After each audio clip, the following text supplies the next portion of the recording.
হরে কৃষ্ণ। নমস্কার বন্ধুরা, সত্য কাহিনী ইউটিউব চ্যানেলে আরেকটি ভিডিওতে আপনাদেরকে স্বাগত জানাই। বন্ধুরা, এখন রথযাত্রার সময়কাল। এই সময়কালকে শাস্ত্রে অত্যন্ত পবিত্র সময়কাল হিসেবে গণ্য করা হয়েছে। বিশেষ করে সোজা এবং উল্টো রথযাত্রার দিন সবথেকে গুরুত্বপূর্ণ দিন হিসেবে গণ্য করা হয়। শাস্ত্রমতে এই বছর 1432 বঙ্গাব্দে 2025 সালে উল্টো রথযাত্রা পড়েছে আগামী 20 আষাঢ় 5ই জুলাই শনিবার দিন সন্ধ্যা 6:43 মধ্যে এই উল্টো রথযাত্রা এই বছর সম্পন্ন করা প্রয়োজন।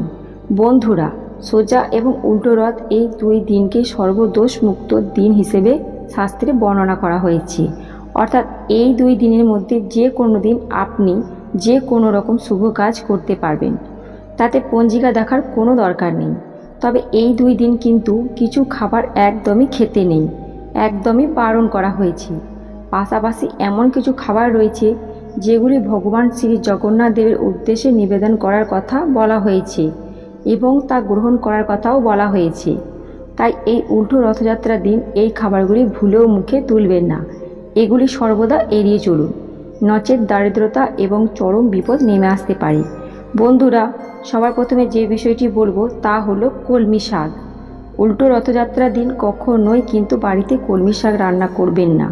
বলা হয় বাড়িতে কলমি শাক রান্না করা হলে বা এই দিন কলমি শাক গ্রহণ করলে জগন্নাথ দেব খুবই দুঃখিত হন। এতে সংসারে অশান্তি নেমে আসে, আর্থিক অনটন শুরু হতে পারে। তাই বন্ধুরা, এই দিন অবশ্যই বাড়িতে কলমি শাক কখনোই কিনে আনবেন না। আর যদি কিনেও আনেন তাহলে সেই কলমি শাক কিন্তু গ্রহণ করবেন না।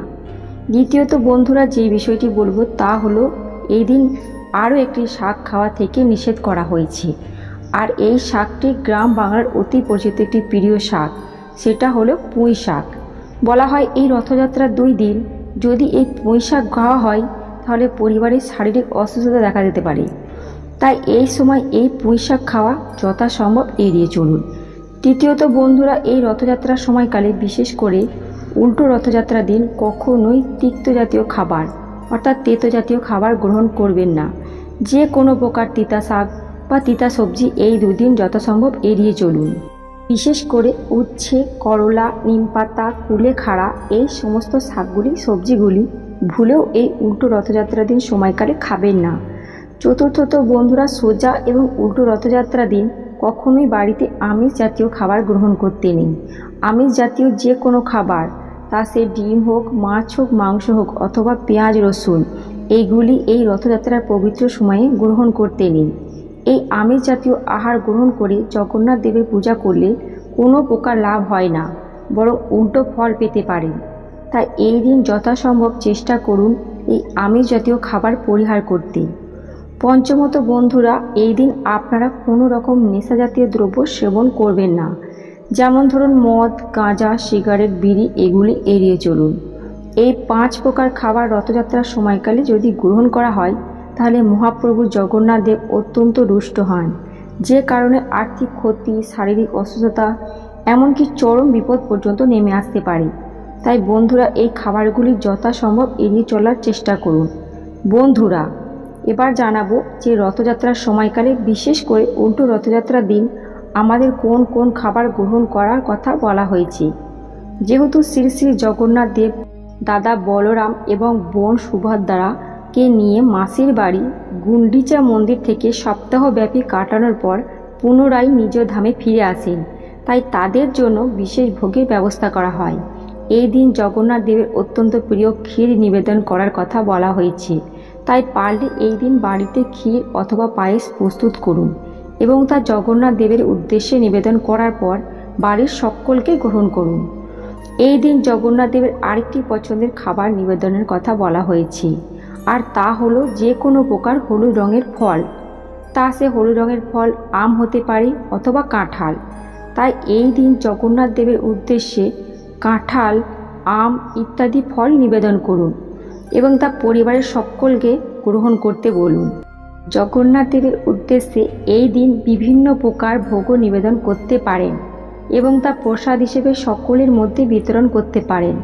বিশেষ করে জগন্নাথ দেবের উদ্দেশ্যে এই দিন যদি ভোগের খিচুড়ি প্রসাদ গ্রহণ করতে পারেন তাহলে সব থেকে ভালো হয়। এর পাশাপাশি জগন্নাথ দেবের উদ্দেশ্যে নারকেল এবং গুড় সমন্বিত সুস্বাদু খাবার নিবেদন করার কথাও বলা হয়েছে। মূলত পুরীর উল্টো রথযাত্রার দিন মাসির বাড়ি থেকে ফেরার সময় জগন্নাথ দেবকে পোড়া পিঠে নিবেদন করা হয়। আর এই পোড়া পিঠে তৈরি করা হয় চালের গুঁড়ো, নারকেল এবং গুড় দিয়ে।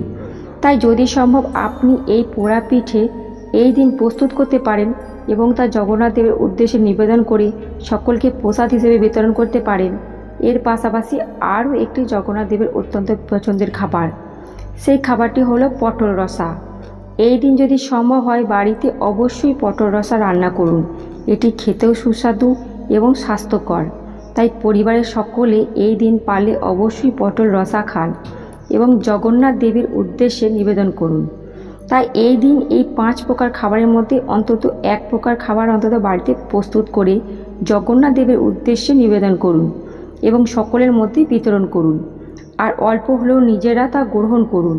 প্রভু জগন্নাথ দেবের আশীর্বাদে এতে আপনার ও আপনার পরিবারের কল্যাণ হবে। বন্ধুরা, এই উল্টো রথযাত্রার দিন সকাল সকাল ঘুম থেকে উঠে সবার প্রথমে জগন্নাথ দেবকে স্মরণ করুন এবং তার উদ্দেশ্যে তুলসী পাতার একটি মালা পারলে নিবেদন করুন। এই দিন বাড়িতে আগত কোনো মোকার দরিদ্র, ভিক্ষুক, অসহায় মানুষ বা কোনো সাহায্য প্রার্থীকে খালি হাতে ফিরিয়ে দেবেন না। আপনার স্বার্থ ও সামর্থ্য অনুযায়ী তাকে সাহায্য করুন। এই দিন কাউকে মনোকষ্ট দিয়ে কথা বলবেন না। স্বয়ং মহাপ্রভু জগন্নাথ দেব তাতে মনে আঘাত পান। এই দিন ভুলেও কোনো বৈষ্ণব, সাধু সন্ন্যাসী বা গুরুজনদের অপমান করবেন না। এটি সম্পূর্ণরূপে ক্ষমার অযোগ্য। এই রথযাত্রার দিন তাস, জুয়া, নেশাদ্রব্য এই সমস্ত কিছু পারলে প্রভু জগন্নাথ দেবতে রুষ্ট হন। তাই এই দিন সর্বদা কালো পোশাক পরা পরিহার করুন। এই দিনে কোনো পশু পাখিকে কষ্ট দেবেন না, এতে জগন্নাথ দেব কষ্ট পান। এই দিনে কারো অনিষ্ট কামনা করবেন না। যদি কখনো মুখ থেকে দৈবাৎ কোনো খারাপ কথা বেরিয়ে যায় তাহলে তৎক্ষণাৎ ভগবানের কাছে ক্ষমা চেয়ে নেবেন। আশা করি বন্ধুরা এই ভিডিওটি থেকে আপনারা অনেক কিছু জানতে পেরেছেন। যদি ভিডিওটি ভালো লেগে থাকে তাহলে অবশ্যই একটি লাইক করবেন এবং প্রভু জগন্নাথের কৃপায় আপনাদের মঙ্গল হবে। অবশ্যই কমেন্টে লিখবেন জয় জগন্নাথ। ভালো থাকবেন, সুস্থ থাকবেন।